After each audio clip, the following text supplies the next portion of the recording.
Beras oplosan hingga saat ini terus bergulir. Tak hanya konsumen yang dirugikan, penjual beras juga terpengaruh terhadap temuan beras yang tidak sesuai standar dan mutu. Saya juga nanya kepada pembeli itu gimana semenjak pemberitaan itu sepi katanya. Saya biasanya sih di warung habis beli ini nggak beli habis mahal, udah gitu jelek lagi. Luar biasa, luar biasa. Sekarang bukan hanya bensin yang oplosan. Ada yang rugi 100 triliun setahun, tapi kok pemerintah kegirangan. Tahu nggak? Beras yang Anda beli premium, itu ternyata beras curah. Jadi ceritanya beras oplos ini muncul pada saat stok beras kita mega surplus. Tapi pemerintah kita kayaknya senyum-senyum bahagia karena katanya mereka udah punya solusi jangka panjang. Itu tumben nih kerja cepat. Apa sebenarnya? Ini pengkondisian. Kita akan bahas di Behind the Business kali ini. Beras curah.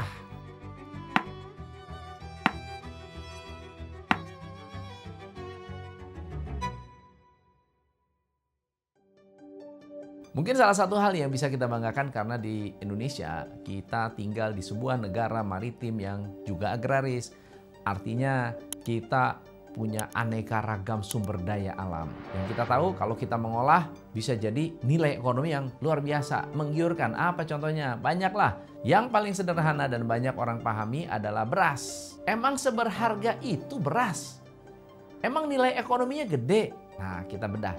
Di Indonesia, beras bukan cuma komoditas pangan. Beras adalah katalis. Perubahan harganya memicu inflasi. Kelangkaannya memercik gejolak sosial dan tiap kebijakannya biasanya bakal digoreng oleh elit politik. Satu kampung bisa jatuh miskin hanya karena panennya gagal. Sedangkan jika beras berlimpah, perputaran ekonomi bisa bergerak berjalan. UKM kecipratan rezeki. Bahkan gak jarang showroom-showroom juga dapat orderan di momen-momen seperti ini. Ya jual gobes, jual kentang itu. Punya hasil banyak, jadi beli mobil nggak habis pasti kebanyakan wangi. Ya intinya beras itu bukan sekedar urusan pemenuhan pangan, tapi ini adalah komoditas penting dengan potensi pasar yang juga luar biasa. Kalau bicara soal konsumsi nasional, 31 juta ton beras kita ya dihabiskan setiap tahun. Dan berkat program Presiden tentang swasembada pangan, semester ini kita bisa produksi hingga 18,7 juta ton. Sedangkan di periode yang sama, konsumsi masyarakat berada di 15,4 juta ton. Akhirnya stok kita masih surplus 3,3 juta ton. Karena stok beras banyak, katanya tahun ini kita nggak melakukan kegiatan impor beras. Jadi idealnya 31 juta ton tadi diserap dari petani lokal, bener nggak? Nah kalau begitu kita berhitung sederhana dari hulunya. Harga gabah kering di tingkat petani per Juli kemarin kisaran 6.760.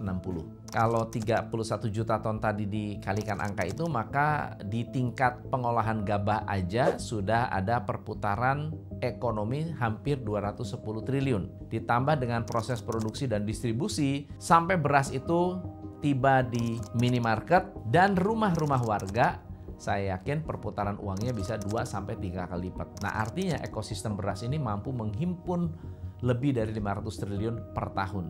Tapi di sini juga letak masalahnya. Karena perputaran uangnya besar dan jadi komoditas yang dibutuhkan mayoritas penduduk, ada pihak-pihak yang mencoba mengambil keuntungan dengan instan dan tamak. Semakin besar sebuah industri, maka semakin panjang pula mata rantai yang terlibat di dalamnya. Industri pertanian, khususnya beras, bukan soal petani dan sawah. Tapi di dalamnya ada tengkulak, koperasi tani, pedagang lokal, distributor, skala nasional, BUMN, bahkan pemain ekspor-impor sekelas Wilmar dan Java Comfit. Jadi semua terhubung tuh dengan ekosistem dengan nilai fantastis.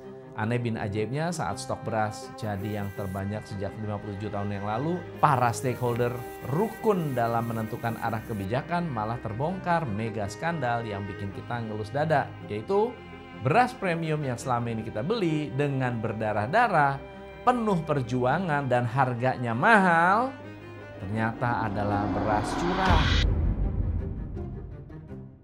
Investigasi awal terhadap 212 merek beras di 10 provinsi menemukan 85,6% beras yang dijual sebagai beras premium ternyata tidak memenuhi standar mutu standar nasional Indonesia. Semua bermula dari investigasi Badan Pangan Nasional dan Kepolisian. Dari situ ditemukan bahwa 6 perusahaan besar dan 22 individu terlibat dalam praktek ilegal ini.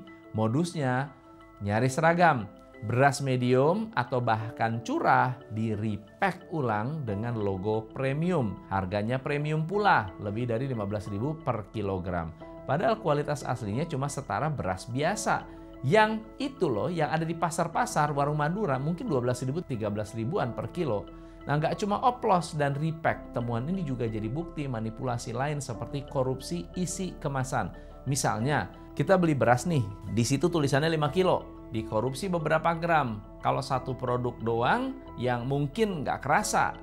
Tapi kalau udah skala produksinya massal, hasil korupsi beberapa gram ini bisa jadi merupakan jumlah produk baru. Artinya gede banget. Artinya perusahaan bisa lebih cuan dari jualan produk-produk hasil korupsi. Nah, brengseknya lagi, dari ratusan merek yang diuji ditemukan lebih dari 20% merek beras yang pakai gaya-gaya culas seperti ini. Apa artinya? Artinya kita dibohongi rame-rame. Nggak cuma segi rasa dan kualitas, tapi juga porsi. Kita dipaksa beli barang dengan rendah quality, harga mahal, yang bikin negara rugi hingga 100 triliun per tahun. Yang bikin unik adalah alur distribusinya. Karena itu ditemukan nggak cuma di Jawa atau Jakarta, tapi mulai dari Aceh, Jogja, sampai Kalimantan. Bahkan skandal ini menyeret nama Food Station, merek dari anak usaha BUMD DKI. Dan ini memicu Pak Wakil Gubernur pasang badan. Katanya begini, perusahaan swasta kawakan macam Java Comfit, Wilmar, ini disebut-sebut dalam penyelidikan awal. Ini ironi yang paling menyebalkan, menjijikkan. Meski beberapa pihak menyatakan bahwa keterlibatan mereka masih perlu dibuktikan, makanya Kementerian Pertanian langsung menunjuk 13 laboratorium independen untuk menangani kasus ini. Jadi ada beragam reaksi nih muncul nih, termasuk dari para pemegang jabatan. Nggak cuma kementerian terkait, DPR juga tiba-tiba vokal menyuarakan bela hak rakyat kecil. Mulai dari Puan Maharani sampai Titi Soeharto menyuarakan hal yang senada, yaitu apa? Menghukum mereka yang mengganggu program swasembada pangan. Kupas dan selidiki dengan tuntas terkait dengan beras oplosan. Jadi jangan sampai kemudian terkait dengan beras ini merugikan rakyat. Kalau kemudian ada pihak-pihak yang melakukan hal tersebut harus langsung ditindaklanjuti, diproses secara hukum. Harus ditindak lah gitu, supaya ada efek jerak gitu. Kita semua ini lagi pengen swasembada, pengen meningkatkan urusan pangan gitu. Kita sapa bareng-bareng lah semuanya gitu untuk supaya tertib. Loh kok bisa pada kompakan gini bela rakyat? Tapi nggak usah mikirin itulah. Kita terakhir kali ada isu tentang oplosan, kita tahu betul bahwa pendapatan Pertamina langsung goyang. Penjualan Pertamax oleh Pertamina turun 5% dan omset mitra macam Pertashop amblas 50%. Kalau lihat polanya, ada indikasi bahwa kepercayaan konsumen terhadap produk beras bermerek akan kontraksi juga. Pertanyaannya, apakah ini akan jadi awal keruntuhan industri pertanian dan perusahaan pangan? Tapi kalau saya ditanya, kaget nggak sih? Jawaban saya nggak kaget. Ini bukan kasus spontan, ini bukan skandal dari pemain kemarin sore. Ini adalah kesalahan lama yang berulang-ulang. Dan akarnya adalah ketimpangan. Sekarang coba pikir pakai logika aja. Gimana ceritanya? Stok beras surplus, harga beras nggak turun. Di beberapa daerah malah makin mahal. Harga gabah yang ditetapkan pemerintah katanya sudah tinggi. Tapi petani kita masih mengeluh.